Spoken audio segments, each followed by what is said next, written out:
Good morning and welcome to our 18th annual exhibit of hydrogen and fuel cells here at the Hanover Fair. We've been here for 18 years talking about this very innovative technology. I'd like to invite all of you standing here to have a seat. We will be serving absolute cost-free liquids here, not hydrogen. So you're welcome to have a coffee or an orange juice or whatever your heart desires and listen to some very important information. Regarding that information, I'd like to invite our first guest this year onto the stage. He is from the Brennstoffzelle Initiative. I'll translate that as the Fuel Cell Initiative. And we are going to be talking to the head of product management at Vaillant GmbH, and he is Alexander Dauensteiner. Please welcome Alexander. Hi. Thank you. So, good morning. Good morning. We're all a little nervous the first time around. So, Alexander, the first question, of course, is when you have an initiative, it's such a combinatory affair here. It's a question of critical mass. Why do you join forces? And what is the initiative all about? Yeah. We, as you also already mentioned, we need something like a critical mass to put a very high innovative technology forward. And to do it on our own, I think it's not that successful as we do it together. And this is the reason why we formed the initiative Fuel Cell years ago. I think we are now more than 10 years already. And there's a membership of different utilities, strong utilities in Germany, and also manufacturers of micro-CHP fuel cells. And all together, we are really looking to put the technology forward to accelerate development, demonstration, and market preparation. That's important because this is really like a small revolution in the energy segment. Producing the own electricity with fuel cells in the residential sector, and therefore it's important to put all the forces together, as you said, and we are really have making a lot of progress in the past, and that's the reason why we are still stick on the path with the German initiative Fuel Cell. You and I were both old-timers here. We've been here for 10 years and involved in this exhibit here, but you're on the cutting edge, really. You're working towards a market that is in-the-home examples of functioning technology. Could you tell us a little bit about the technology that you have been involved in? Yeah, we the combined heat and power, something like a heating system which also produces electricity. That's the more simple explanation, I think. Is really a progress which we're talking since either 15, 20 years ago.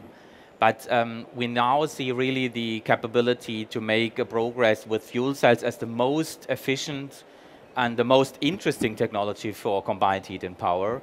And therefore, we are really proud to see the first time ever here on the booth in this year 2012 exhibition where 5 different applications can be visited and can be seen on the booth of the German IBZ. As I said, the request is really that many of the customers are looking for more reliable and in particular for more efficient energy production as their own production in the home. And this is what the micro-CHP fuel cell can deliver. And therefore, we are very proud to see the progress we made in the past. And the technology which really provides a very efficient way producing electricity and heat in one and the same and very compact appliance which you install in the basement, save CO2, make your own electricity, very flexible and independent from wind or something else, from a weather condition. And this is really a very sexy product, and we are proud to see what the developments are in the past.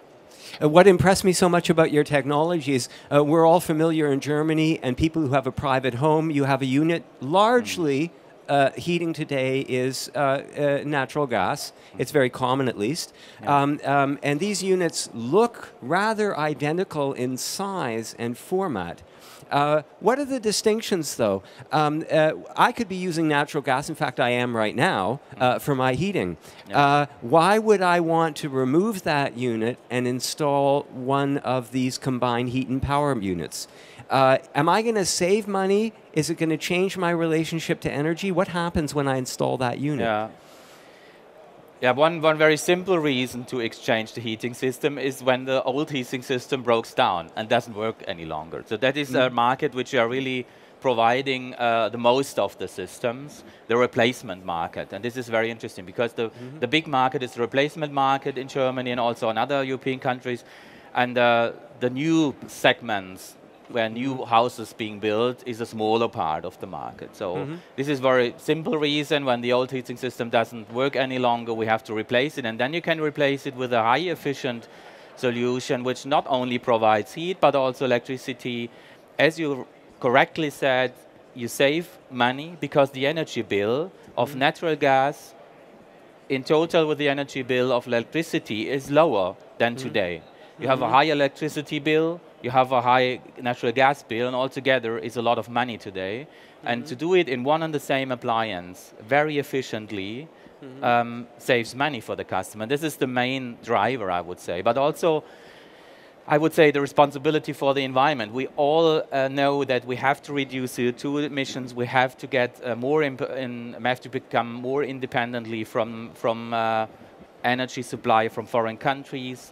Makes it also interesting to really say, okay, let's take a part of the responsibility, not discuss the energy, I would say, wind of change in Germany and elsewhere, but to do it in the own home as a part of the responsible common framework. This is interesting for customers as well. And we see a lot of customers which are willing to say, yes, I'm a part of the energy change in Germany. Let's talk a little bit about these units. Of course, we're already assuming there's an interesting premise here. We're going to transition from one source of energy to another at some point. Right now, it's difficult to find a good argument against natural gas. It's there. We certainly can't switch from one form of fuel to another. We can't simply say, Tuesday, everyone please drive a propane-fueled car. So we need to have a transition phase here. So in this transition phase, what you're working on right now is a unit that uses, if I understood correctly, a PEM cell. It uses a reformer because PEM cells like to create electricity by using pure hydrogen. There are variations there, but you're changing natural gas to hydrogen, feeding the PEM cell, and recovering the heat that is generated in the process. Does that basically describe what the unit does? Yes.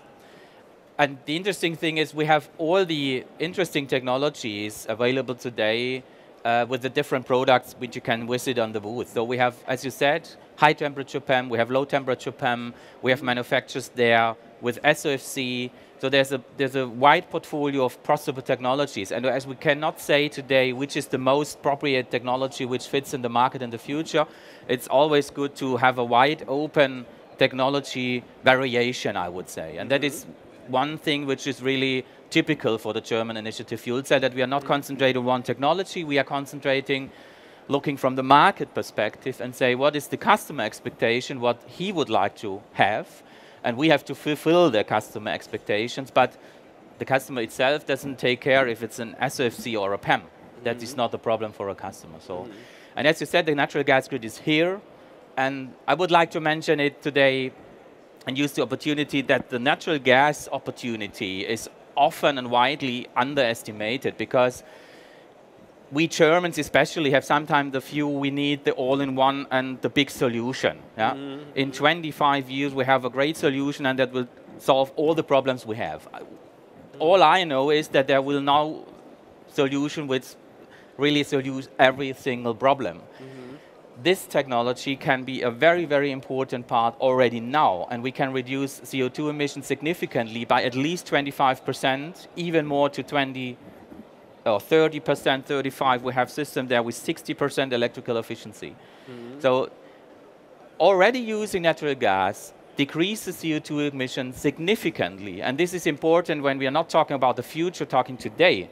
And we have really targets to reduce CO2 in Germany and in Europe, which are not that far away. And we need to provide as much as possible contribution today. And this is what the technology already can.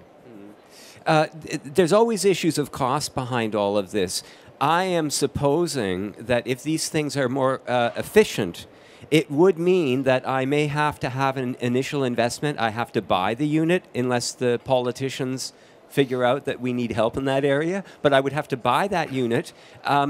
Do I recover some of the costs of that unit through saving on energy? Yeah. Yeah, that it is one of the major, I would say, challenges in the future as well. So what we can see already in the demonstration is that the technology is reliable, it works, and we have really the major challenge at the moment is to reduce further costs. We have a good framework in Germany. We see a good framework in all other some other European countries like the Netherlands or Belgium or UK, which really forces the use of micro CHP systems, especially also with fuel cells, but not only, also with combustion engines, for example. But we now need further support from the governments, because, as you said, the technology would be more expensive launching the market than it can be with already existing technologies with lower efficiency. So if you provide really an innovative technology, you need additional support. And one thing is really that you said in the right way, the customer is able to save energy costs, reduce the energy bill every month, but the initial investment is higher. So that is one thing which we have to discuss still with the politics and also with creating the right frame conditions in the future. Now, I want to combine really two questions. I know that you've got a field test, which is just a revolutionary thing, getting up larger numbers of units and having them function. So why combine these questions? There are two issues. I can install one of these units in my apartment or my house, and I'm generating electrical energy. Is it really the goal to have one unit supply all of that electrical energy in one apartment? Or if you have a field test, you really have to integrate the supply. Let's say we don't always use 7,000 watts in a house. It's only intermittent. But if you have a group of people, your neighbors, and they all have the units installed, and someone turns on a table saw and an iron and their hip-hop music, and it's a lot of energy draw there, can you integrate these units intelligently so that they cooperate with each other? That would seem to me to be one of the keys of implementing this technology, is not demanding that I have a unit that deals with all of my fluctuations in demand, but have a community that cooperates. Yeah. Does that work? It works, indeed. As you mentioned, we have at the moment the German field trial CALUX. This is the biggest field trial in Europe with micro CHP fuel cells in residential application. And we are really proud to say that we in the meantime have more than 200 systems running currently, where we're sitting here in Hanover, working in households, providing energy, heat and power for the people. And all of these systems are connected via, I don't know, the internet or any communication system which are possible.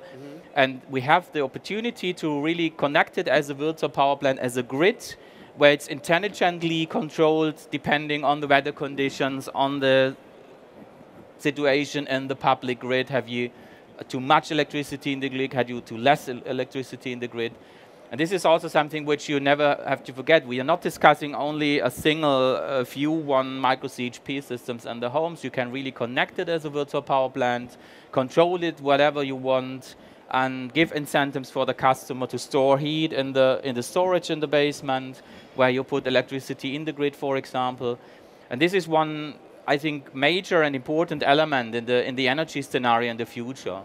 I'm very convinced that we will see an energy scenario increasing renewables, having the power plants, the big ones we have today, still for a certain time, but the residential decentralized energy provision, and in a combination with an intelligent control in the grid, will be one major effect in the future. That is very clear for me, because it will be not one solution.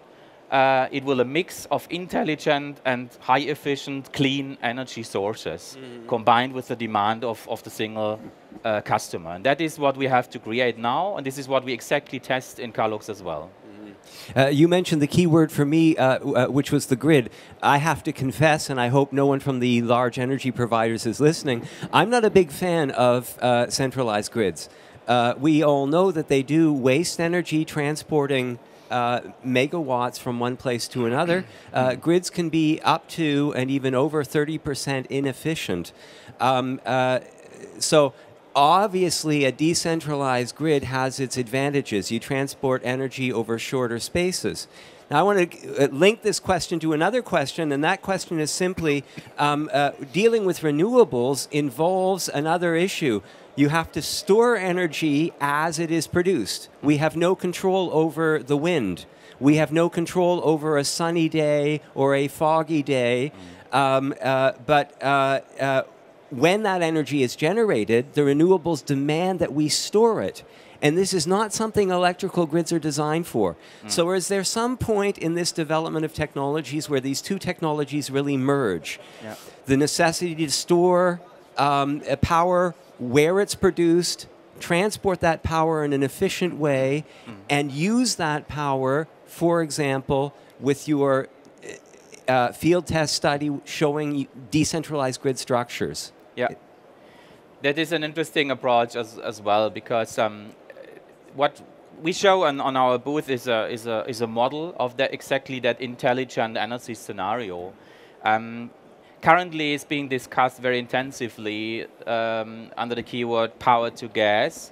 Exactly what you say. We have a very good gas grid in Germany. We have the experiences of the companies to control demand and supply of gas, even when someone is switching off the gas grid from external countries, for example. This is what we have done in the centuries, decades before, very successfully in Germany, and use this intelligent grid and really store electricity as gas in the grid. And the technology of the micro-CHP fuel cell is exactly vice versa technology, providing the gas grid with electrical energy and transfer it back to electricity in the home. And that is what makes it interesting, also with the connection and the discussion of power to gas, for example. I suppose there's one other issue that I find fascinating. Already right now, those people who produce their own electrical energy using solar cells have, by political decree, it was a decision, the opportunity to pipe that energy back into the grid at a price that allows them to invest. So here's a critical question here. We do need some help in transitioning. We can't rely on natural gas to the point where when it runs out, we're sitting in the dark. We need a transitional technology. Is there already any sign of a political decision so that when I buy one of these units, I can actually write off part of the price by sending part of that energy I produce back into the grid at a certain price? Is there any agreement there? Are you expecting one? There is an agreement, but the agreement is significantly lower, for example, as compared to photovoltaics. They get a lot of more money than someone who creates electricity from a micro-CHP system. And there's no difference at the moment if you have a micro-CHP system with 15% of electrical efficiency or you have one with 60%. Yeah. And I think this is what we have to extend the discussion, providing the flexible system, the high efficiency, the more CO2 saving technology, that it becomes more attractive for the customer to buy exactly that system and not the low performance micro-CHP. It makes, every time it makes sense, no matter. Yeah. But as you said, there is no flexible funding system at the moment, and we have to discuss exactly this incentives when a customer is willing to invest in a high efficient micro-CHP system with fuel cells compared to other appliances. But this is ongoing, the discussion, and we are still in discussion with the policy here. Okay, we can place our hopes on that note. We're almost out of time. One quick question. You back next year, and what do you expect to bring with you? I'm sure that I will back, and I'm sure also that the micro-CHP German initiative fuel cells will be back. And I'm looking very optimistic in the future, because I'm sure that we will see in the next few years the market introduction. We are technology way which is reliable, which you can show, and we had demonstrated in Calux, and the next years I think we see more appliances maybe and more reliable, and we are one step further in discussions with the framework which we talked about today, hopefully. I'd like to thank my guest, who is Alexander Dauensteiner. He is from the Initiative Brennstoffzelle. His booth is E51, if I'm pointing in the right direction, right over there. On the edge. You can continue the conversation with him. Thank you very much for being You're with welcome. us. Thank you. And thank you for your attention. I'd like to remind you, jetzt mache ich das auf Deutsch, ganz gleich findet eine wunderbare Diskussion über Wasserstoff, der Energiespeicher, regenerative Energien, eine Pressekonferenz hier, wird spannend, wird interessant, das kommt gleich, bleiben Sie hier, bleiben Sie auf unseren Spur. Besten Dank.